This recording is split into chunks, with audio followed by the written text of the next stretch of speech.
प्रशिक्षुओं, ऑनलाइन कक्षा के क्रम में आज विज्ञान शिक्षण के लिए चतुर्थ सेमेस्टर के विज्ञान शिक्षण के लिए मैं आपके समक्ष डॉक्टर अंबालिका मिश्रा, प्रवक्ता जिला शिक्षा एवं प्रशिक्षण संस्थान प्रयागराज से हूँ।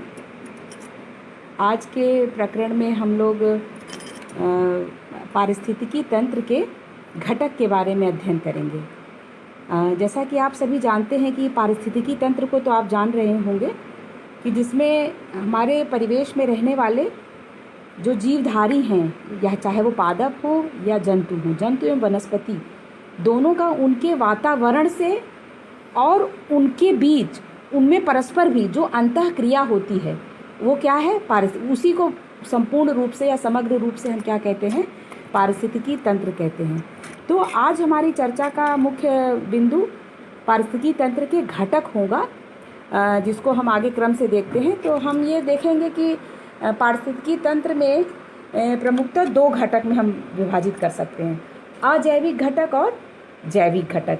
जैसा कि अब आप इस फ्लो चार्ट में देख रहे होंगे कि अजैविक घटक में आपका आ जाता है भौतिक कारक, अकार्बनिक कारक और कार्बनिक पदार्थ, और जैविक घटक में आएगा, मतलब जैविक से मतलब है जीवित घटक।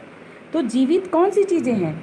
वह हरे पौधे भी हो सकते हैं और जंतु भी हो। जैसा मैंने आपको पहले ही बताया कि घटक में हम जीवित अजीवित दोनों फैक्टर को लेंगे, और जीवित घटक के अंतर्गत हम वनस्पति और जंतु दोनों को ही कंसीडर करेंगे।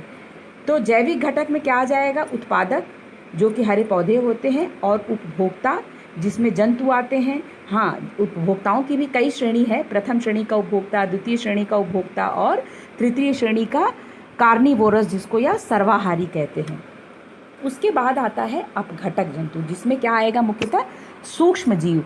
वो सूक्ष्म जीव के रूप में जीवाणु, छोटे वायरस, ये सारी चीज़ें, या और सूक्ष्म जीव फंजाई, ये सब आएंगे, जो कि मृत शरीर को क्या करते हैं, उसमें जटिल कार्बनिक पदार्थों को अपघटित करके सरल कार्बनिक पदार्थों, सरल में एसिमिलेट करने लायक सरल कार्बनिक पदार्थों में जो उनको विघटित करते हैं, तो वो क्या कहे जाएंगे हमारे पारिस्थितिकी तंत्र में? अपघटनकर्ता के रूप में। तो अब हम अगर विस्तार से अगर हम बात करते हैं, तो पहले अगर जैविक घटक की बात करते हैं, यानी कि बायोटिक कंपोनेंट। तो बायोटिक कंपोनेंट में देखिए तीन श्रेणियां हैं, उत्पादक, उपभोक्ता और अपघटनकर्ता या अपघटक। जैसा भी मैंने आपको बताया, उत्पादक में आपके मूलतः हरे पौधे आएंगे।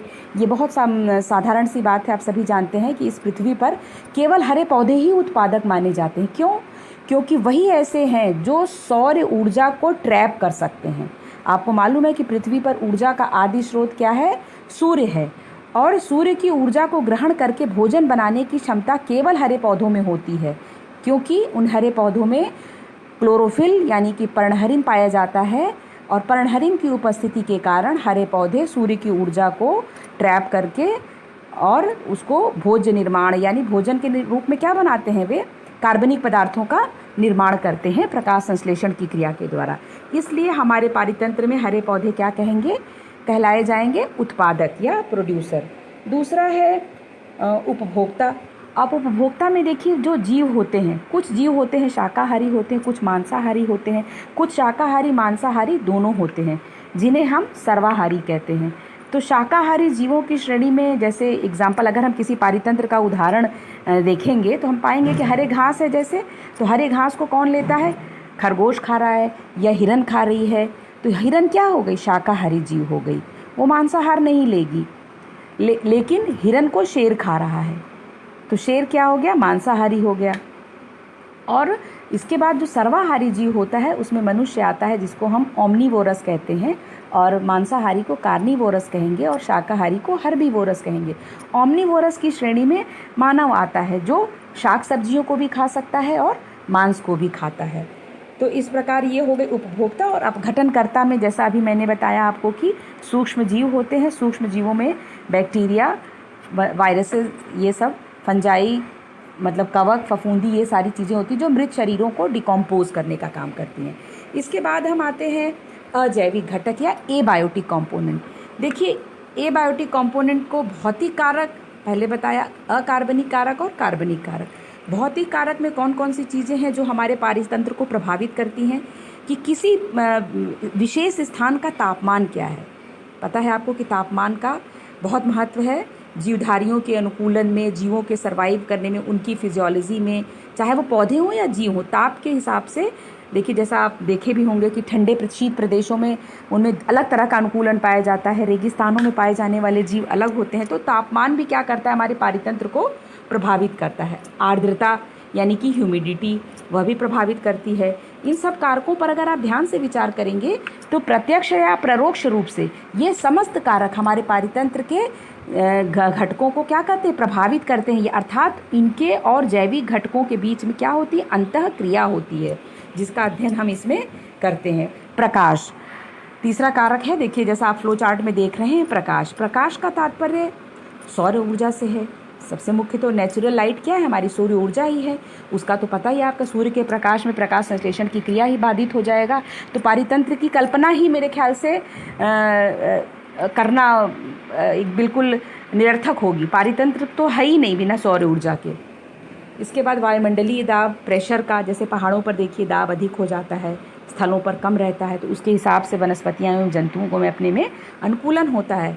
दाब का भी अंतःक्रिया होती है। और स्थलाकृतियाँ, स्थल की आकृति कैसी, यानी कि झील है, कि झरना है, कि तालाब है, कि समुद्र है, पर्वत है, पहाड़, ऊंचे शिखर हैं, हिमालयाज़ की भी देखिए कई रेंज हैं, कितनी ऊंची है पहाड़ की, पठार है, समतल मैदान है। तो ये सारी क्या है, ये सब स्थलाकृतियों के अंतर्गत आएगा। इसके बाद अकार्बनिक कारकों पर अगर हम ध्यान दें तो जल, वायुमंडलीय गैस, भाई ठीक है, अगर जल नहीं, जल ही जीवन है, तो जल का भी बहुत ज़्यादा पारितंत्र में महत्वपूर्ण स्थान है। प्रकाश संश्लेषण की क्रिया में भी जल की आवश्यकता होती है। इसके बाद वायुमंडलीय गैसें, हमारे देखिए श्वसन की क्रिया में जो हमारे वायुमंडल में गैस है, उसमें वायु भी इकाई गैसों का मिश्रण है। तो क्या वायु के बिना तो जीवन ही संभव नहीं है। और उनमें जो विभिन्न प्रकार की गैसें हैं, ऑक्सीजन, नाइट्रोजन, इनका क्या है, बहुत ही महत्वपूर्ण है जीवन को चलाने के लिए। और जीवन को चलाने के लिए ज़रूरी है, अर्थात पारितंत्र के लिए भी इनका ये ही अपरिहार्य हैं। वायुमंडलीय गैसें हैं। मृदा यानी मिट्टी, सॉइल का क्या टेक्सचर है, उसकी सेलेनिटी यानी लवणता कैसी है, वह काली मृदा है, दोमट मिट्टी है, कैसी मिट्टी है। देखिए, मिट्टी पर ही फसल की निर्भरता होती है। जैसा आप सभी जानते हैं कि काली मिट्टी में कपास की खेती होती है, तो काली मिट्टी का मैदान जहाँ होगा तो वहाँ उस तरह का पारितंत्र होगा। दोमट मिट्टी, बलुई मिट्टी, मिट्टियों के बहुत प्रकार हैं, आप पढ़ेंगे आगे, भूगोल में भी पढ़े होंगे आप या जानते होंगे। तो मिट्टी से भी पारितंत्र प्रभावित होता है। इसके बाद खनिज यानी कि मिनरल्स हमारी मिट्टी में भी होते हैं, पानी में भी होते हैं, उनके पत्थर में भी होते हैं। बहुत सारी कंपोनेंट्स ऐसे होते हैं जिसमें मिनरल्स पाए जाते हैं। और मिनरल्स हमारी बॉडी के लिए एक इसेंशियल एलिमेंट्स होते हैं। हमारी बॉडी नहीं, अपितु पेड़ पौधों के लिए भी, जिसकी आपूर्ति अगर मिट्टी में नहीं रहती है तो आपूर्ति बाहर से हमें करनी पड़ती है, या किसी विशेष मिनरल की कमी होती है तो पौधे सूखने लगते हैं। तमाम तरह के प्रत्यक्ष और परोक्ष अप्रत्यक्ष प्रभाव देखने में आते हैं खनिज का। और चट्टान यानी कि रॉक, तो ये सारे क्या हैं, अकार्बनिक कारक में आएंगे। अब कार्बनिक कारक में हम देख लेंगे प्रोटीन, कार्बोहाइड्रेट और वसा। तो आप जान रहे हैं कि अभी पहले मैंने बताया आपको कि प्रकाश संश्लेषण में जब पौधे भोजन बनाते हैं तो भोजन में क्या है, सूर्य की ऊर्जा को ग्रहण करके उसमें जटिल कार्बनिक पदार्थों का ही निर्माण होता है। और वह जटिल कार्बनिक पदार्थ क्या है, कार्बोहाइड्रेट या शर्करा के रूप में निर्माण करते हैं पौधे। तो और इसमें से इनका पाचन होता है शरीर में, फिर इसी को जीवधारी ग्रहण करते हैं। तो ये क्या हो गए, ये कार्बनिक घटक हो गए पारितंत्र के, जो निर्मित कहाँ हो रहे हैं, ग्लूकोज के रूप में जो शर्करा का निर्माण हो रहा है, कहाँ हो रहा है, प्रकाश संश्लेषण की क्रिया में हो रहा है। और ये प्रोटीन है, ये बॉडी बिल्डिंग जैसे के लिए अनिवार्य है, जान रहे हैं आप। तो तीनों का अलग अलग कार्य है, वसा है, कार्बोहाइड्रेट है, प्रोटीन, ये सब क्या है, ये सब कॉम्प्लेक्स ऑर्गेनिक मटेरियल्स हैं जो कि पारितंत्र में एक अजैविक घटक के रूप में विद्यमान है। और इनकी भूमिका बहुत ही महत्वपूर्ण है हमारी पारितंत्र की अंतःक्रिया के लिए।